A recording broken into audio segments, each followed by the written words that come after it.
올여름 장마가 본격적으로 시작됐습니다. 하루 종일 내려졌던 호우특보는 해제됐지만 이 강풍특보는 계속 발효 중입니다. 항공기 운항도 차질을 빚고 있는데요. 제주 공항에 나가 있는 기자 연결해 자세한 소식 알아보겠습니다. 이소영 기자, 현재 상황은 어떤가요? 네, 날이 어두워지면서 비는 소강 상태에 접어들었습니다. 바람도 조금 전보다 잦아들었는데요. 한때 급병풍특보와 강풍경보가 내려졌던 이곳 제주국제공항에는 하루 종일 항공기 운항이 차질을 빚고 있습니다. 강한 비바람이 몰아치면서 제주 출발과 도착 예정이던 항공기 140여 편이 지연 운항됐습니다. 이 같은 운항 차질은 오늘 밤 늦게까지 이어질 것으로 예상됩니다. 다행히 내일부터는 기상 상황이 호전되면서 항공기 운항은 정상을 되찾을 것으로 보입니다. 오늘 하루 추자도를 제외한 제주 전역에는 호우경보가 내려졌다 오후 5시에 해제됐는데요. 특히 한라산 남쪽 지역을 중심으로 많은 비가 쏟아져 낮 12시 서귀포 지역에는 시간당 강수량이 51.8mm를 기록해 6월 기준으로 역대 두 번째로 많았습니다. 어젯밤부터 내린 비의 양은 서귀포 223mm, 남원 196, 고산 126.8, 제주 92.9mm를 기록했습니다. 강한 빗줄기가 쏟아지면서 오늘 낮 12시쯤 서귀포시 표선면 세와리에 창고용 비닐하우스가 물에 잠겼고 하수관 역류와 배수구 막힘 등으로 모두 14건의 신고가 소방당국에 접수됐습니다. 강풍과 호우특보가 내려졌던 한라산에는 7개의 모든 탐방로 입산이 통제됐고 해상에도 제주도 동부와 남부 앞바다에 풍랑주의보가 내려져 제주와 진도를 잇는 여객선이 결항됐습니다. 제주에는 내일 오전까지 5에서 40mm의 비가 더 내리겠고 소강 상태를 보이다 모레 새벽부터 다시 빗줄기가 시작될 것으로 기상청은 전망하고 있습니다. 지금까지 제주국제공항에서 MBC 뉴스 이소연입니다. 장마철같이 비가 잦은 시기에는 이 건물에 전기를 분배하고 차단하는 분전만에 이 물이 들어갈 경우 화재가 발생하기 쉬운데요. 실제 어떤 위험이 있는지 김항섭 기자가 실험 현장에 다녀왔습니다. 지난해 여름 서귀포시 대정읍의 한 마트에서 불이 나 건물 일부가 심하게 그을렸습니다. 비가 오는 날 건물 분전반 틈으로 빗물이 들어가면서 합선 현상이 일어나 불이 시작된 겁니다. 이 같은 상황을 실험을 통해 재현해봤습니다. 전기가 흐르는 분전반에 물을 뿌리자 연기가 피어오르더니 불꽃이 튀면서 빨간 불길이 솟아오릅니다. 분전반에 물기가 닿자 전선의 온도가 급격하게 오르면서 화재로 이어지는 겁니다. 오래된 분전반인 경우에는 관리가 잘 안 될 경우에는 먼지가 쌓이고 빗물이나 습기가 더해져서 누전 또는 이제 불꽃 발생이 생겨서 경기 화재로 이어질 수 있는 확률이 매우 높습니다. 최근 5년 동안 제주에서 발생한 분전반 화재는 모두 129건. 비가 많이 내리는 7월부터 9월 여름철에 60건이 발생해 절반 가까이 집중됐습니다. 특히 여름철같이 습도가 높을 때는 분전반의 절연 기능이 저하돼 화재 발생 가능성이 높습니다. 화재 실험으로 완전히 타버린 분전함입니다. 내부에 먼지가 많이 쌓였거나 주위에 인화물질이 있을 경우 더 큰 화재가 발생할 수 있습니다. 빗물이 스며들기 쉬운 오래된 주택이나 건물 외부에 분전반이 있는 경우 불이 날 가능성은 더 큽니다. 실제 오늘 서귀포시 동홍동의 한 물놀이장 외부 분전반에 빗물이 들어가 불이 나기도 했습니다. 분전함 파손이나 전선 이입구 등의 마감 조치 등을 확인하셔가지고 습기나 빗물에 의한 화재를 예방하시기 바랍니다. 그리고 분전반 내에 자동 소화 장치를 설치하셔서 예방하시는 것도 좋은 방법입니다.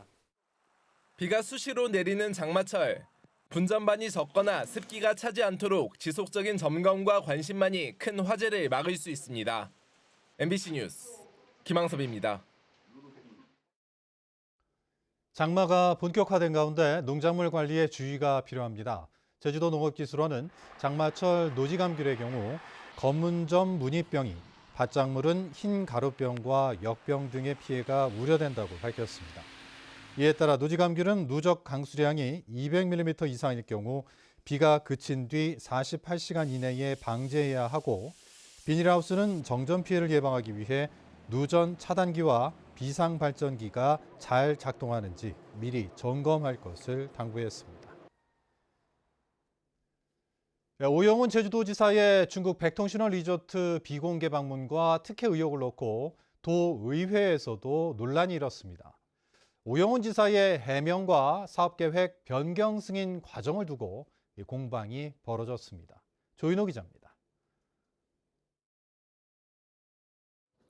최근 중국 백통신원 리조트를 비공개 방문해 업체 관계자들과 점심 식사를 한 오영훈 제주도지사. MBC 보도 이후 오 지사는 청탁금지법 위반 혐의로 경찰에 고발됐고 방문 목적을 묻는 기자의 질문에 궁금해서 갔다고 해명했습니다. 제가 고향이 이제 그쪽 인근이라 남원 인근이라 차를 타고 가면서 자주 봤습니다. 근데 궁금했어요. 도대체 뭐 하는 곳일까? 어떤 곳일까? 이 같은 오영훈 지사의 해명을 믿기 어렵다는 지적이 도의회에서 나왔습니다. 방문 목적이 직무와 관련성이 있으면 청탁금지법 위반이 될 수 있다 보니 기업의 애로사항을 청취했다는 대변인의 당초 해명과는 다른 말을 하고 있다는 겁니다. 정체적인 맥락적으로 봐야 되지 단어 하나하나를 본다는 것은 전체적인 맥락은 어떤 건데?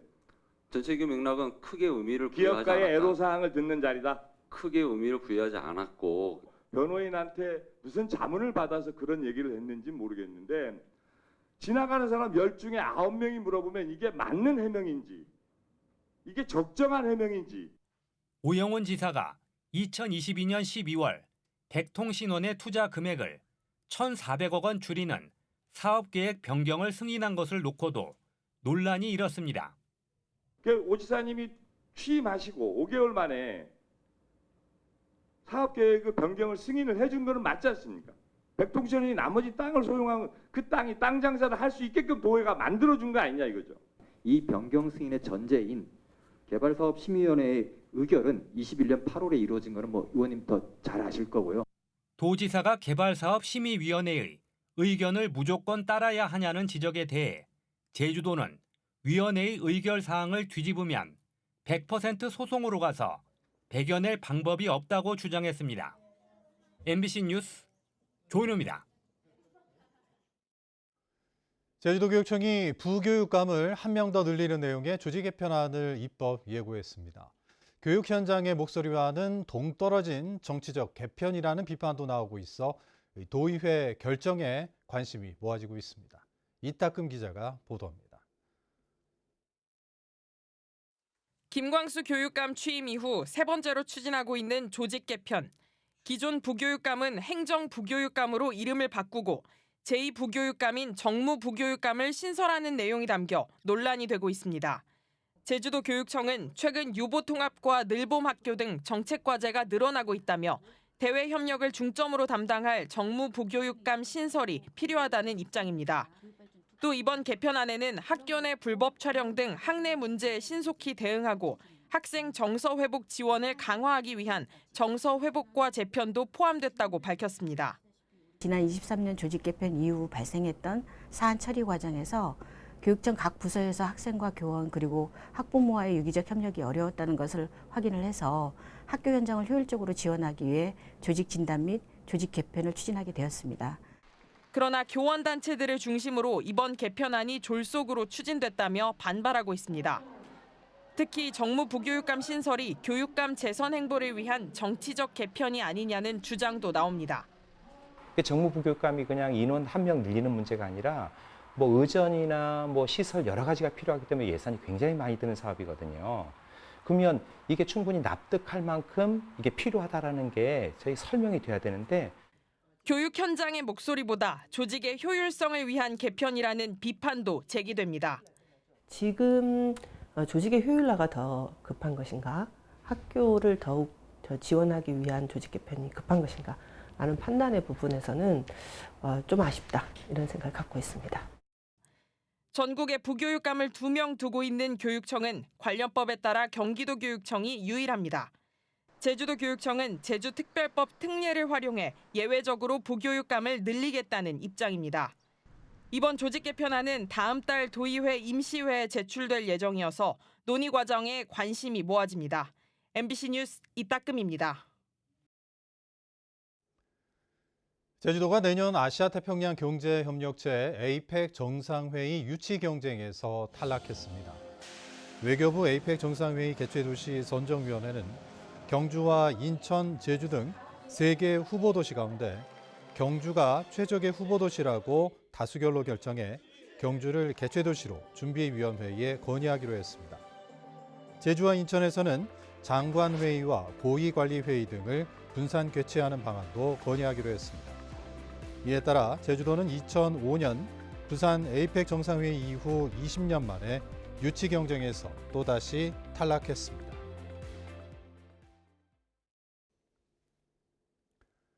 서귀포시 하원 테크노 캠퍼스 지구가 정부의 첫 기회발전 특구로 지정됐습니다. 경북 포항에서 열린 정부 지방시대위원회 1차 기회발전 특구 지정심사에서 하원 테크노 캠퍼스 지구가 최종 선정됐습니다. 기회발전 특구는 정부가 지역 균형 발전을 위해 대규모 기업 투자를 지방에 유치하도록 규제 특례와 세금 감면, 정주 여건 개선 등을 종합적으로 지원하는 제도입니다. 제주도는 우주 산업을 육성하기 위해 이미 투자 협약을 체결한 한화 시스템 등 2개 기업 이외에 추가로 기업을 유치하고 산업단지로 변경하는 절차를 정부와 협의해 추진할 계획입니다.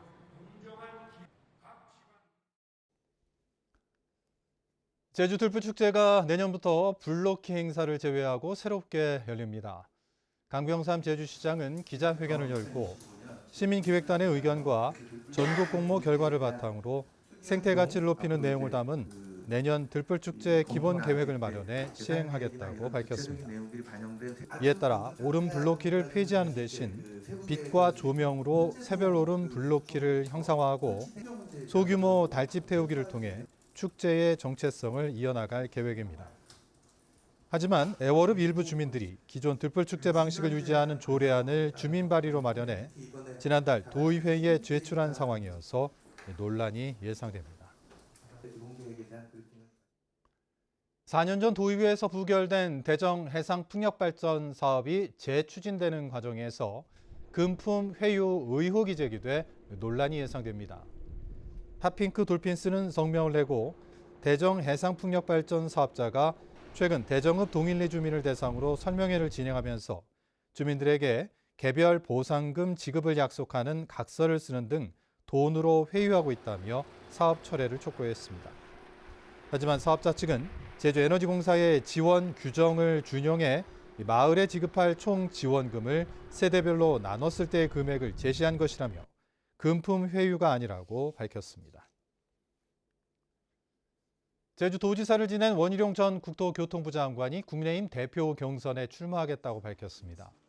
원희룡 전 장관은 언론에 보낸 입장문을 통해 지난 총선에서 나타난 민심을 받드는 변화와 개혁을 이뤄내야 한다며 전당대회 출마를 선언했습니다.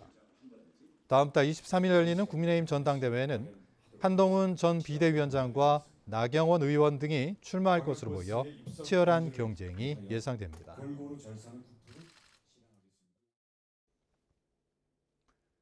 연안에서 사고로 숨진 사람 대부분이 구명조끼를 입지 않은 것으로 나타났습니다. 제주해양경찰서에 따르면 지난 2021년부터 3년 동안 제주 해경 관내에서 125건의 연안 사고가 발생해 19명이 숨졌는데 이 가운데 17명이 구명조끼를 착용하지 않았습니다.